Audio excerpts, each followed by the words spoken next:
আসসালামু আলাইকুম এভরিওয়ান। কি অবস্থা, কেমন আছেন সবাই?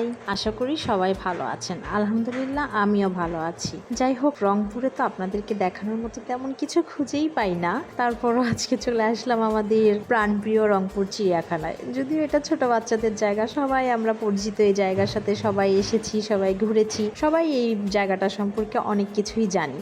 বাংলাদেশের চিড়িয়াখানা সব জেলাতেই রয়েছে, রংপুরের চিড়িয়াখানাটাও কিন্তু অনেক সুন্দর, আর এখন কিন্তু বেশি সুন্দর করেছে। আমি অনেক দিন পরে গিয়েছি চিড়িয়াখানায়। এই যে কি দেখবো, রংপুর চিড়িয়াখানায় গেলে চিড়িয়াখানা মানেই তো জাস্ট এই পশু পাখি, এটা সেটা, বাচ্চাদের জন্যই বেশি ভালো। আসলে রংপুরে ঘোরার জায়গা তেমন পাই না দেখে আর কি এখানে যাওয়া। দেখেন এই ময়ূরগুলো কি সুন্দর লাগছে, তাই না? রংপুরের ময়ূরগুলো কিন্তু বড় হয়েছে, চিড়িয়াখানার আগে এরকম বড় ছিল না।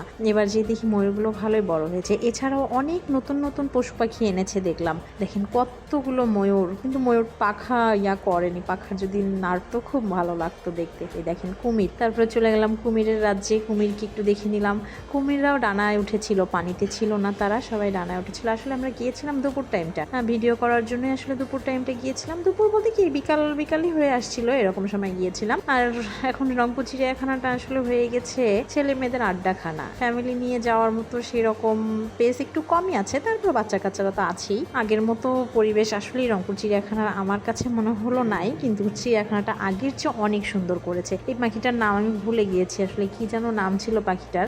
অনেক পাখি আনছে, অনেক পশু এনেছে দেখলাম রংপুর চিড়িয়াখানায়। ভালো লাগছে, সময়টা আর কি ভালো গেছে। মনোরম পরিবেশের সাথে এই পশু পাখি দেখা, তাদের ফিল করা যে এরকম একটা জায়গায় তারা থাকে, তাদেরকে কি খাওয়া দেয়, কি করে না করে, আসলে আমরা কত ভালো আছি।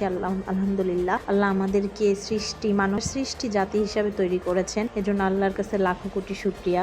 যাই হোক, দেখেন কি সুন্দর মনোরম পরিবেশ, তাই না? গাছগাছালিতে ভরে গেছে রংপুর চিড়িয়াখানা। আর এই যে আমাদের বানর মামা, তারা তো তাদের মতো করে মশগুল। তাদেরকে আমরা বাদাম দিচ্ছিলাম, তারা কি সুন্দর করে বাদামগুলো নিচ্ছিল আর খাচ্ছিল। মনে হচ্ছে খাঁচাটা খুলে দিলে এখনই তারা দৌড়ে চলে যাবে। কি একটা অবস্থা, তাই না? তাদেরকে খাঁচায় বন্দি করে রাখা হয়। দেখেন অজগর সাপ, এই জায়গাটা দাঁড়ানো যায় না, এমন একটা বাজে স্মেল আসে। এই জন্য এখানে বেশিক্ষণ স্টে করিনি, পরবর্তীতে সামনে এগিয়ে গিয়েছি। আগে কিন্তু রংপুর চিড়িয়াখানা এই জায়গাটা অনেক সুন্দর সুন্দর খাবার পাওয়া যেত, এখন আর কি আছে কিনা সঠিক জানি না। এছাড়া রংপুরে দেখেন কিছু কিছু গাছ আছে চিড়িয়াখানায়, এই গাছগুলো কিন্তু অনেক উপকারী গাছ।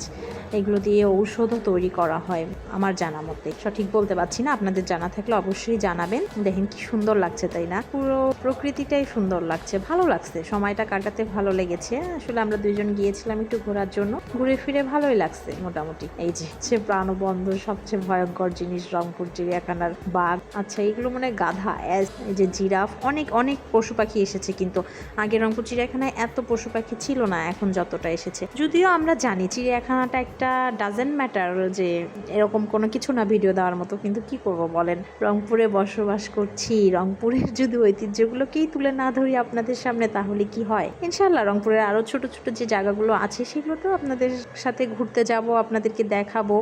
দেখা যাক কতদূর কি করতে পারি। আপনারা আমাদের পাশে থাকিয়েন, আমাদের পেজটাকে লাইক ফলো করিয়েন। আপনাদের দোয়ায় যেহেতু আমরা এত দূর গিয়ে এসেছি, ইনশাল্লাহ আরো আগাতে পারবো এই আশাই করি।